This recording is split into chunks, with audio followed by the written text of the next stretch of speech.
ಮುಂದೆ ಹೋಗಬಾರದು ಅಂತ ಒಂದು ಸಂಪ್ರದಾಯ. ಹಾಗೆಯೇ ಆ ರೀತಿಯಲ್ಲಿ ವಿಜೇಂದ್ರ ಸ್ವಾಮಿಗಳ ಮಹಿಮೆ ಎಂತಹದ್ದು ಅಂದರೆ, ಒಂದು ಅವರ ಸ್ನೇಹಿತರೊಬ್ಬರು ದೊಡ್ಡ ಪಂಡಿತರು ಅಪ್ಪಯ್ಯ ದೀಕ್ಷಿತರು ಅಂತ, ಅದ್ವೈತ ಪಂಡಿತರು. ಅವಾಗೆಲ್ಲ ಬಹಳ ಸಖ್ಯ. ಅಂದರೆ ವಾದ ಬಂದಾಗ ತತ್ವದ ವಿಷಯದಲ್ಲಿ ಮಾತ್ರ ಭಿನ್ನಾಭಿಪ್ರಾಯ, ವ್ಯಕ್ತಿಗತವಾಗಿ ಯಾರಿಗೂ ಕೂಡ ಭಿನ್ನಾಭಿಪ್ರಾಯಗಳಿರಲಿಲ್ಲ. ಹಾಗಿದ್ದಂಥ ಒಂದು ಕಾಲ ವಿಜೇಂದ್ರ ಸ್ವಾಮಿಗಳಿಗೂ ಅವ್ರಿಗೂ ಭಾರಿ ಸಖ್ಯ. ಎಷ್ಟರ ಮಟ್ಟಿಗೆ ಅಂದರೆ, ವಿಜೇಂದ್ರ ಸ್ವಾಮಿಗಳು ಪ್ರತಿನಿತ್ಯವೂ ಕೂಡ ರಾಮದೇವರ ಪೂಜೆಯನ್ನು ಮಾಡ್ತಾ ಇದ್ರು ಅಂತಾದರೆ ಸರಿಯಾಗಿ ನೈವೇದ್ಯದ ಕಾಲಕ್ಕೆ ಅಪ್ಪಯ್ಯ ದೀಕ್ಷಿತರು ಬಂದ್ಬಿಡ್ತಿದ್ರು. ಯಾಕೆ ಅಂದರೆ ಊಟಕ್ಕೆ ವ್ಯವಸ್ಥೆ ಇರುತ್ತದೆ ಅಂತ ಬಂದ್ಬಿಡ್ಪ. ಪಂಡಿತರೇನೋ ಬರ್ತಿದ್ರು. ಮಠ ಅಂತ ಇರೋದು ಯಾಕೆ ಗೊತ್ತಾ? ಪಂಡಿತರು ಬಂದರೆ ಊಟಕ್ಕೆ ಹಾಕ್ಲಿಕ್ಕೆ ಅಂತಲೇ ಇರೋದಂತೆ. ಅದು ಇರೋದೇ ಹಾಗೆ, ಮತ್ತೆ ಬಿಸ್ನೆಸ್ ಮಾಡಲಿಕ್ಕೆ ಇರುವಂಥದ್ದಲ್ಲ.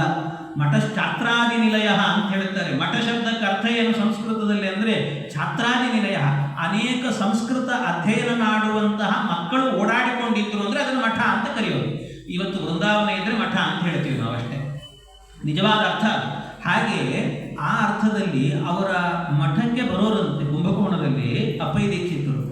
ಅವತ್ತೇನು ಮಾಡಿದ್ರು ಅಂದರೆ, ಈ ವಿಜೇಂದ್ರ ಸ್ವಾಮಿಗಳಿಗೆ ಒಂದು ಪ್ರತಿನಿತ್ಯವೂ ಕೂಡ ರಾಮದೇವರಿಗೆ ನೈವೇದ್ಯ ಆಗಬೇಕಾದ್ರೆ ಒಂದು ಮಾತು ಹೇಳ್ತಿದ್ರಂತೆ. ಅಡಿಗೆ ಮಾಡ್ತಿದ್ನಲ್ಲ, ಅಡಿಗೆ ಭಟ್ರನ್ನು ಕರಿತಿದ್ರಂತೆ.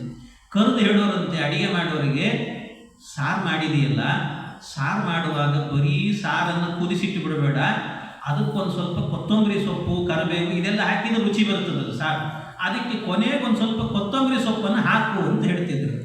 ಕೊತ್ತಂಬರಿ ಹಾಕಿ ಚೆನ್ನಾಗಿ ರುಚಿ ಬಿಡುತ್ತದದು ಅಂತ. ಅದಕ್ಕೆ ಆಯಿತು ಅಂತ ಅಡಿಗೆಯನ್ನು ಹೋಗಿ ಹಾಕ್ತಿದ್ನಂತೆ. ಇದು ಪ್ರತಿನಿತ್ಯ ನೋಡ್ತಿದ್ರು ಅಪ್ಪಯ್ಯ ದೀಕ್ಷಿತರು. ಈ ಸಾರಿಗೆ ಕೊತ್ತಂಬರಿ ಸೊಪ್ಪು ಹಾಕು ಅಂತ ಇವ್ರು ಹೇಳೋದು, ಅವ್ರು ಹೋಗಿ ಹಾಕೋದು, ಅದನ್ನು ತಂದು ನೈವೇದ್ಯಕ್ಕೆ ಇಡೋದು. ಇದನ್ನೆಲ್ಲ ನೋಡಿ ಅಪ್ಪಯ್ಯ ದೀಕ್ಷಿತರು ಮೊದಲೇ ಪ್ರಿಪ್ರೇಷನ್ ಮಾಡಿಕೊಂಡೇ ಬಂದಿದ್ರು. ಏನು ಹೇಳಿದರು ಅಂದರೆ, ಸ್ವಾಮಿ ಇವತ್ತು ನನಗೂ ನಿಮಗೂ ಒಂದು ವಾದ ನಡೀಬೇಕು. ಏನದು ಅಂದರೆ ಒಂದು ಸ್ಪರ್ಧೆ. ಏನು ಸ್ಪರ್ಧೆ ಅಂದರೆ ಸಂಸ್ಕೃತ ಅಸಂಸ್ಕೃತ. ಸಂಸ್ಕೃತ ಅಸಂಸ್ಕೃತ ಭಾಷೆಯಲ್ಲಿ ನಾನೊಂದು ಕಾವ್ಯ ಬರೀತೀನಿ, 2 ಪಾದವನ್ನು ನಾನು ಹೇಳುತ್ತೇನೆ, ನೀವು ಅದೇ ರೀತಿಯಲ್ಲಿ 2 ಪಾದವನ್ನು ನೀವು ಹೇಳಬೇಕು ಅಂತ. 2 ಪಾದ ಅಂದರೆ ಪೂಜ್ಯಾಯ ರಾಘವೇಂದ್ರಾಯ ಇದು 1 ಪಾದ, ಸತ್ಯಧರ್ಮ ರಥಾಯ ಚ 2 ಪಾದ. ಹಾಗೆ ಈ 2 ಪಾದವನ್ನು ಒಬ್ಬರು ಹೇಳಬೇಕು, 2 ಪಾದವನ್ನು ಇನ್ನೊಬ್ಬರು ಹೇಳಬೇಕು, ನೀವು ಹೇಳಬೇಕು. ನಾನೊಂದು ಕಾವ್ಯ ರಚನೆ ಮಾಡ್ತೀನಿ, ಮಾಡಿ. ಇವರು ಪ್ರಿಪೇರ್ ಆಗಿ ಬಂದಿದ್ರು ಪಾಪ. ಅವ್ರು ಹೇಳಿದ್ರಂತೆ, ಅಂದರೆ ಸ್ವಲ್ಪ ಅವರು ಶೈವರು, ಅಂದರೆ ರುದ್ರದೇವರನ್ನು ಹೆಚ್ಚು ಆರಾಧನೆ ಮಾಡೋರು. ಅದಕ್ಕೆ ಸ್ವಲ್ಪ ಹರಿಯ ಮೇಲೆ ಸ್ವಲ್ಪ ಅವರಿಗೆ ಕಟಾಕ್ಷ. ಅದಕ್ಕೆ ಹೇಳಿದ್ರಂತೆ, ಏನು ಅಂದರೆ, ಸ್ವಾಮಿ ಒಂದೇನು ಗೊತ್ತಾ, ನಿಮ್ಮ ರಾಮದೇವರು ಇದ್ದಾರಲ್ಲ, 1 ಅಲ್ಲ 2 ಅಲ್ಲ 10 ಅವತಾರ ತಾಳಿದ್ದಾರೆ. ದಶಾವತಾರ ಅಂತ ಹೇಳ್ತಾರೆ ರಾಮದೇವರು. ಯಾಕೆ ದಶಾವತಾರ ತಗೊಂಡಿದ್ದಾನೆ ಗೊತ್ತಾ ಅಂದ್ರಂತ. ಯಾಕೆ ಅಂದರೆ ಅವ್ರು ಹೇಳಿದ್ರಂತೆ, 2 ಪಾದ ಹೇಳಿದ್ರಂತೆ.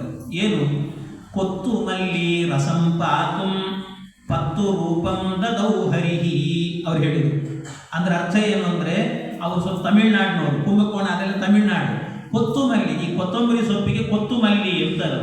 ಕೊತ್ತು ಮಲ್ಲಿ ರಸಂ ಪಾತುಂ, ರಸ ಅಂದರೆ ಸಾರು ಅಂತ ಅರ್ಥ. ಕೊತ್ತು ಮಲ್ಲಿ ರಸಂ ಪಾತುಂ, ನೀವು ನಿತ್ಯ ಸಾರಿಗೆ ಏನು ಮಾಡ್ತೀರಿ ಅಂದರೆ ಈ ಕೊತ್ತಂಬರಿ ಸೊಪ್ಪು ಹಾಕಿಸ್ತೀರಲ್ಲ ನೀವು, ಒಳ್ಳೆ ರುಚಿ ಬರ್ತದದು, ಒಳ್ಳೆ ರುಚಿ. ಅದಕ್ಕೋಸ್ಕರವಾಗಿ ಆ ರುಚಿ ಬರೋದ್ರಿಂದಾಗಿ ಈ ನಿಮ್ಮ ರಾಮದೇವರು ಇದ್ದಾರಲ್ಲ, ಬರೀ ಈ ಸಾರನ್ನ ಒಂದೇ ಅವತಾರದಲ್ಲಿ ಕುಡಿದ್ರೆ ಚೆನ್ನಾಗಿರಲ್ಲ, ಅದಕ್ಕೆ 10 ಅವತಾರ ಇದ್ರೆ ಚೆನ್ನಾಗಿರುತ್ತದೆ ಅಂತ 10 ಅವತಾರ ತಗೊಂಡು ನೋಡ್ರಿ ಅಂತ ಹೇಳೋದು. ಹಿಂಗೊಂದು ತಮಾಷೆ ಮಾಡಿದ್ರು, ಸುಮ್ಮನೆ ಚಮತ್ಕಾರ ಅಷ್ಟೇ. ಅದಕ್ಕೆ ಇವರು ವಿಜೇಂದ್ರ ಸ್ವಾಮಿಗಳು ಪ್ರಿಪ್ರೇಷನ್ ಇಲ್ಲ ಪಾಪ, ಪ್ರಿಪ್ರೇಷನ್ ಇಲ್ಲ, ಮೊದಲೇನು ಪ್ರಿಪೇರ್ ಮಾಡ್ಕೊಂಡಿರಲಿಲ್ಲ. ಇವರು ಹೇಳಲಿಕ್ಕೆ ಪುರುಸೊತ್ತಿಲ್ಲ. ಅವರು ಹೇಳಿ ಮುಗಿಸೋಷ್ಟೊತ್ತಿಗೆ ಛಕ್ ಅಂತ ಹೇಳಿದ್ರಂತೆ. ಹೌದಪ್ಪ ಸರಿ ಇಲ್ಲ ಅಂತ ಹೇಳಿಲ್ಲ, ಆದರೆ ನಿಮಗೂ ಹೇಳ್ತೀನಿ ಕೇಳ್ರಿ. ಏನು? ನೆತ್ತಿ ನೇತ್ರೋಪಿ ತಂಪಿತ್ವ ಪಿತ್ತ ಮೇಲಿನ ನರ್ತ ಅಂದುಬಿಟ್ರಂತೆ. ಅಂದರೆ ಅವ್ರು ನೋಡಿ ಸಂಸ್ಕೃತ ಅಸಂಸ್ಕೃತ 2 ಹೇಳಿದ್ರು, ಅದರಲ್ಲಿ ಎಲ್ಲ ಶಬ್ದ ಇತ್ತು. ಇವ್ರು ಹೇಳಿದರು ನೆತ್ತಿ ನೇತ್ರೋಪಿ ತಂಪಿತ್ವ. ನೆತ್ತಿ ನೇತ್ರ, ನೆತ್ತಿ ಅಂದರೆ ಹಣೆ ಅಂತ ಅರ್ಥ. ಹಣೆಯಲ್ಲಿ ನೇತ್ರ, ಕಣ್ಣಿರುವವನು ಅಂತ. ಅಂದರೆ ಯಾರು? ರುದ್ರದೇವರು ಅಂತ ಅರ್ಥ. ರುದ್ರದೇವರು ರಾಮದೇವ್ರ ಭಕ್ತರು, ರಾಮದೇವ್ರ ಭಕ್ತರು. ಶ್ರೀರಾಮ ರಾಮ ರಾಮೇತಿ ಅಂತ ಅವರೇ ಹೇಳೋರು. ಹಾಗಾಗಿ ನೆತ್ತಿ ನೇತ್ರೋಪಿ ತಂಪಿತ್ವ, ರಾಮದೇವರ ಪ್ರಸಾದ ಇದು ಅಂತ ನಮ್ಮ ಸಾರನ್ನು ಕುಡಿದ್ರು ಅವರಿಗೆ ಪಿತ್ತ ನೆತ್ತಿಗೆ ಇರುತ್ತು, ಸಾಯಂಕಾಲ ಕುಡಿಲಿಕ್ಕೆ ಶುರು ಮಾಡಿದರು ಅಂತ. ನರ್ತನೆ ಮಾಡಿದ್ದು ಯಾಕೆ ಅನ್ನೋದು ಹೀಗೆ ಹೇಳಿದ್ರು. ನೆತ್ತಿ ನೇತ್ರೋಪಿ ತಂಪಿತ್ವ ಪಿತ್ತ ಮೇಲಿನ ನರ್ತಃ ಅಂದರೆ ಕಾವ್ಯಗಳನ್ನು ರಚನೆ ಮಾಡೋದ್ರಲ್ಲಿ ಇಂಥ ಸಾಮರ್ಥ್ಯ ವಿಜೇಂದ್ರ ಸ್ವಾಮಿಗಳದ್ದು ಅಂತ. ಇದು ಒಂದಾಯಿತು ಕಾವ್ಯವನ್ನು ರಚನೆ, ಕವಿತಾ ಶಕ್ತಿ. ಇದಲ್ಲದೇನೆ ಬೇರೆ ಗ್ರಂಥಗಳಂತೂ ಬರದೇ ಇದ್ದಾರೆ ಗೊತ್ತಾಗ್ತದೆ. ಸನ್ಯಾಸಿಗಳು ಅಂದರೆ ಸಾಮಾನ್ಯವಾಗಿ ಜ್ಯೋತಿಷ್ಶಾಸ್ತ್ರ ಗೊತ್ತಿರೋದಿಲ್ಲ ಅಂತ ಹೇಳ್ತಾರೆ. ಜ್ಯೋತಿಷ್ಯ ಶಾಸ್ತ್ರವನ್ನು ಕೇಳಲಿಕ್ಕೆ ಯಾರ್ಯಾರ ಹತ್ರ ಹೋಗ್ತಿರ್ತಾರೆ, ಬೇರೆ ಪುರೋಹಿತರು ಅವ್ರ ಹತ್ರ ಹೋಗ್ತಾರೆ ಅಷ್ಟೇ. ಸನ್ಯಾಸಿಗಳು ಆಶೀರ್ವಾದ ಮಾಡಿ ನಮಗೇನೋ ಅನಾರೋಗ್ಯ ಒಳ್ಳೆಯದಾಗಲಿ ಅಂತ ಮಂತ್ರಾಕ್ಷತೆ ಕೊಡ್ತಾರೆ ಅಷ್ಟೇ, ಅಷ್ಟರಿಂದ ಆಗಿಬಿಡುತ್ತದೆ. ಅವರು ಜಾತಕ ಇವೆಲ್ಲ ನೋಡೋದು ಅಂತೆಲ್ಲ ಇರೋದಿಲ್ಲ. ಅದಕ್ಕೆ ಒಬ್ಬ ಕೇರಳದಲ್ಲಿ ಓದಿದಂತಹ ಜ್ಯೋತಿಷ್ಶಾಸ್ತ್ರವನ್ನು ಕಲಿತಂಥ ಒಬ್ಬ ಪಂಡಿತ ವಿಜೇಂದ್ರ ಸ್ವಾಮಿಗಳನ್ನು ಗೆಲ್ಲಬೇಕು ಅಂತ ಬಂದನಂತೆ. ಆ ವಿಜೇಂದ್ರ ಸ್ವಾಮಿಗಳನ್ನು ಗೆಲ್ಲಬೇಕು ಅಂತ ಬಂದಾಗ ಆಗ ಆ ವಿಜೇಂದ್ರ ಸ್ವಾಮಿಗಳ ಹತ್ರ ಬಂದು ಭಾರಿ ವಾದ ನಡೆಯುತ್ತಂತೆ. ದೊಡ್ಡ ವಾದ, ಜ್ಯೋತಿಷ್ಶಾಸ್ತ್ರದಲ್ಲೇ ವಾದ.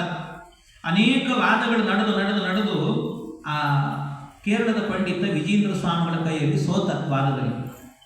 ಕೊನೆಗೊಂದು ನಿಶ್ಚಯ ಮಾಡೋದು, ಇದು ಸೋಲು ಅಂತ ನಾನು ಒಪ್ಪೋದಿಲ್ಲ, ಆದರೆ ಒಂದು ಕೆಲಸ ಮಾಡೋದು, ನಾನು ಜ್ಯೋತಿಷಿ, ನಿಮಗೂ ಆ ಶಾಸ್ತ್ರ ಗೊತ್ತಿದೆ, ಅದಕ್ಕೆ ನಾಳೆ ಸಾಯಂಕಾಲ ಒಂದು ಜಾಗದಲ್ಲಿ ಅಲ್ಲಿ ಏನು ಘಟನೆ ನಡೆಯುತ್ತೆ ಅನ್ನೋದನ್ನು ನಾನು ಬರೆದಿಡ್ತೀನಿ, ನೀವು ಬರೆದಿಡ್ರಿ. ಇಬ್ಬರು ಪತ್ರವನ್ನು ಒಬ್ಬ ನಂಬಿಕಸ್ಥನಾದ ಬ್ರಾಹ್ಮಣನ ಕೈಯಲ್ಲಿ ಕೊಡೋಣ. ಅವನು ತಂದು ಸಾಯಂಕಾಲ ಓದಬೇಕು, ನಾಳೆ ಸಾಯಂಕಾಲ ಓದಬೇಕು ಈ ಪತ್ರವನ್ನು. ಏನಾಗುತ್ತೆ ನೋಡೋಣ, ಅದರಲ್ಲಿ ಯಾರು ಗೆಲ್ತಾರೆ ಅವರೇ ಅಂತ. ಸರಿ ಆಯಿತು ಅಂದ್ಕೊಂಡು ಪತ್ರ ಬರೆದ್ರಂತೆ. ವಿಜೇಂದ್ರ ಸ್ವಾಮಿಗಳು ಒಂದು ಪತ್ರ ಬರೆದ್ರು, ಆ ಪಂಡಿತನು ಒಂದು ಪತ್ರ ಬರೆದು ಇಬ್ಬರೂ ಕೂಡ ಪತ್ರವನ್ನು ಒಬ್ಬ ನಂಬಿಕಸ್ಥ ಬ್ರಾಹ್ಮಣನ ಕೈಯಲ್ಲಿ ಕೊಟ್ಟು ಇದನ್ನು ನಾಳೆ ಸಾಯಂಕಾಲ ತನಕ ನೀನು ಎಲ್ಲೂ ಓಡಾಡಬಾರ್ದು, ನೀನೂ ತೆಗಿಬಾರ್ದು, ನಾಳೆ ಬಂದು ಓದಬೇಕು. ಆಯಿತು ಅಂತ ಮರುದಿವಸ ಸಾಯಂಕಾಲ ಆಯಿತು. ಕುಂಭಕೋಣದಲ್ಲಿ ಒಂದು ಉತ್ಸವ ನಡೀತಾ ಇತ್ತು. ಆ ಉತ್ಸವ ನಡೆಯುವ ಕಾಲದಲ್ಲಿ ಸಭೆಯಲ್ಲಿ ಕೂತಿದ್ರು ವಿಜೇಂದ್ರ ಸ್ವಾಮಿಗಳು. ಪಕ್ಕದ ಊರಿನಿಂದ ಒಬ್ಬ ಕುಲಕರ್ಣಿ ಅನ್ನುವಂಥ ವ್ಯಕ್ತಿ ಬಂದು ಎಲ್ಲ ಫಲಕಾಣಿಕೆಗಳನ್ನು ಸಮರ್ಪಣೆ ಮಾಡಿ ಸ್ವಾಮಿಗಳಿಂದ ಮಂತ್ರಾಕ್ಷತೆ ತಗೊಂಡು ಹೋದ ನಂತರ ಆ ಬ್ರಾಹ್ಮಣನನ್ನು ಕರೆದು ಪತ್ರವನ್ನು ಬರೆದಿಟ್ಟಿದ್ರಲ್ಲ ಓದ್ರಿ ಅಂತಂದು. ಯಾರ ಪತ್ರ ಮೊದಲು ಓದಬೇಕು? ಆ ಜ್ಯೋತಿಷಿಗಳದ್ದೇ ಓದ್ರಿ ಎಂದು. ಸರಿ ಅಂತ ಜ್ಯೋತಿಷಿಗಳು ಬರೆದಂಥ ಪತ್ರವನ್ನು ತೆಗೆದು ಆ ಪತ್ರವನ್ನು ಓದಿದರು. ಪತ್ರದಲ್ಲಿ ಬರೆದಿತ್ತಂತೆ ಏನು ಅಂದರೆ, ಇವತ್ತು ಸಾಯಂಕಾಲ ಪಕ್ಕದ ಊರಿನ ಕುಲಕರ್ಣಿಯವರು ಬಂದು ಫಲ ಸಮರ್ಪಣೆಯನ್ನು ಮಾಡಿ ವಿಜೇಂದ್ರ ಸ್ವಾಮಿಗಳಿಂದ ಮಂತ್ರಾಕ್ಷತೆಯನ್ನು ತಗೊಂಡು ಹೋಗ್ತಾರೆ ಅಂತ ಆ ಪತ್ರದಲ್ಲಿ ಬರೆದಿತ್ತು. ಆ ಘಟನೆ ನಡೆದಿತ್ತು. ಎಲ್ಲರೂ ಅಂದ್ಕೊಂಡ್ರು, ಏನು ಅದ್ಭುತ ಜ್ಯೋತಿಷಿ, ಸಾಯಂಕಾಲ ನಡೆಯುವಂಥ ಘಟನೆಯನ್ನು ಮೊದಲೇ ಬರೆದಿಟ್ಟಿದ್ದಾನಲ್ಲ ಇವನು ಅಂತ, ಭಾರಿ ಅದ್ಭುತ ಇದು ಅಂತ ಭಾರಿ ಹೊಗಳಿದ್ರಂತೆ. ಇನ್ನು ವಿಜೇಂದ್ರ ಸ್ವಾಮಿಗಳು ಗೆಲ್ಲೋದು ಕಷ್ಟ ಇದೆ ಅನ್ನುವಂತೆಯೇ ಮಾತಾಡಿದ್ರಲ್ಲ. ಇಷ್ಟಾದ ನಂತರ ವಿಜೇಂದ್ರ ಸ್ವಾಮಿಗಳ ಪತ್ರ ಓದ್ರಿ ಅಂದ್ರಂತ. ಆಮೇಲೆ ಆ ಪತ್ರ ತರಿಸಿದ್ರೆ ಆ ವಿಜೇಂದ್ರ ಸ್ವಾಮಿಗಳ ಪತ್ರದಲ್ಲಿ ಬರೆದಿತ್ತಂತೆ ಏನು ಅಂದರೆ, ಇವತ್ತು ಸಾಯಂಕಾಲ ಪಕ್ಕದ ಊರಿನಿಂದ ಕುಲಕರ್ಣಿ ಅವರು ಬಂದು ಫಲ ಸಮರ್ಪಣೆ ಮಾಡಿ ಅವರು ಮಂತ್ರಾಕ್ಷತೆ ತಗೊಳ್ತಾರೆ ಅನ್ನೋದನ್ನ ಅವರು ಪತ್ರದಲ್ಲಿ ಬರೆದಿರ್ತಾರೆ ಅನ್ನೋದನ್ನು ವಿಜೇಂದ್ರ ಸ್ವಾಮಿಗಳು ಬರೆದಿದ್ದಾರೆ.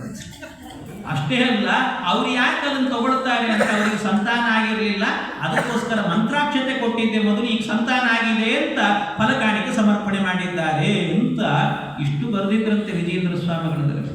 ನೋಡಿ ಬೆರಗಾಗಿಬಿಟ್ಟ ಒಂದು ಸರ್ತಿ, ಏನು ಸಾಧ್ಯ ಇಲ್ಲ ಇವರನ್ನು ಗೆಲ್ಲೋರು. ಇದು ವಿಚಾರ ಮಾಡಿದ್ದ ಮೊದಲೇ ಮಾಡಿ ಮತ್ತೇನು ಮಾಡಿದ್ದಂತೆ, ಬರುವಾಗಲೇ ಒಂದು ಕೈಚೀಲ ಹಿಡ್ಕೊಂಡ್ಬಂದಿದ್ದಂತೆ ಸಣ್ಣದಂತ. ಆ ಕೈಚೀಲ ಹಿಡ್ಕೊಂಡ್ಬಂದು ಆ ಚೀಲದ ಒಳಗಡೆ ಒಂದು ಸಣ್ಣದೊಂದು ಗಿಣಿಮರಿ ಇಟ್ಟುಕೊಂಡಿದ್ದಂತೆ.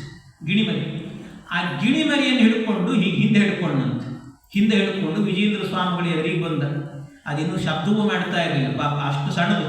ಆ ಗಿಣಿಮರಿ ಹಿಡ್ಕೊಂಡು ಕೇಳಿದ್ದಂತೆ, ಹಿಂದೆ ಹಿಡ್ಕೊಂಡು ಕೇಳಿದ, ಸ್ವಾಮಿ ಇಲ್ಲಿ ತನಕ ಗೆದ್ದಿದ್ದೀರಿ, ಇದೊಂದು ಪ್ರಶ್ನೆಗೆ ಉತ್ತರ ಕೊಡ್ರಿ. ಏನು? ನನ್ನ ಕೈಯಲ್ಲಿ ಏನಿದೆ ಅಂತ. ನಾನೇನು ಹೇಳೋದಲ್ಲ, ಭಗವಂತ ನುಡಿಸಿದ್ದನ್ನು ಹೇಳ್ತೇನೆ, ನಿನ್ನ ಕೈಯಲ್ಲಿ ಗಿಣಿಮರಿ ಇದೆ ಎಂದು ವಿಜೇಂದ್ರ ಸ್ವಾಮಿ. ಅವನು ಮತ್ತೆ ಸೋತ್ನೆಲ್ಲ ಅಂತ ದುಃಖ ಆಯಿತು ಅವನಿಗೆ. ಕಡೆಗೆ ಒಂದು ಮಾತು ಹೇಳಿದ, ಎಷ್ಟು ಉಪಾಯ ಮಾಡಿದ ಅಂದರೆ ವಿಜೇಂದ್ರ ಸ್ವಾಮಿಗಳನ್ನು ಸೋಲಿಸ್ಲಿಕ್ಕೆ ಅಂತ, ಆ ಗಿಣಿಮರಿ ಇತ್ತಲ್ಲ ಅದರ ಕಂಠವನ್ನು 2 ಬೆರಳಲ್ಲಿ ಹಿಡ್ಕೊಂಡ. ಹಿಡ್ಕೊಂಡು, ಸ್ವಾಮಿ ನನ್ನ ಕೈಯಲ್ಲಿ ಗಿಣಿಮರಿ ಇದೆ ಅಂತ ಸರಿಯಾಗಿ ಹೇಳಿದ್ದೀರಿ, ಅದು ಬದುಕಿದೆಯೋ ಸತ್ತಿದೆಯೋ ಹೇಳ್ರಿ ಅಂತ. ಸ್ವಾಮಿಗಳು ಬದುಕಿದೆ ಅಂತ ಹೇಳಿದರೆ ಅಲ್ಲೇ 2 ಬೆರಳಲ್ಲಿ ಹಿಡ್ಕೊಂಡಿದ್ದಾನೆ, ಕಂಠವನ್ನು ಹಿಂಡಿದರೆ ಪ್ರಾಣ ಹೋಗಿಬಿಡ್ತದೆ. ಸತ್ತ ಗಿಣಿಮರಿಯನ್ನು ತೋರಿಸೋದು ನೀವು ಸೋತ್ರಿ ಅಂತ ಹೇಳೋದು. ಇಲ್ಲ, ಸತ್ತಿದೆ ಅಂದರೆ ಬದುಕಿದ್ದೇ ಗಿಣಿಮರಿ ತೋರಿಸಿದ್ರೆ ಆಗ ಅದರಲ್ಲೂ ಸೋತರು.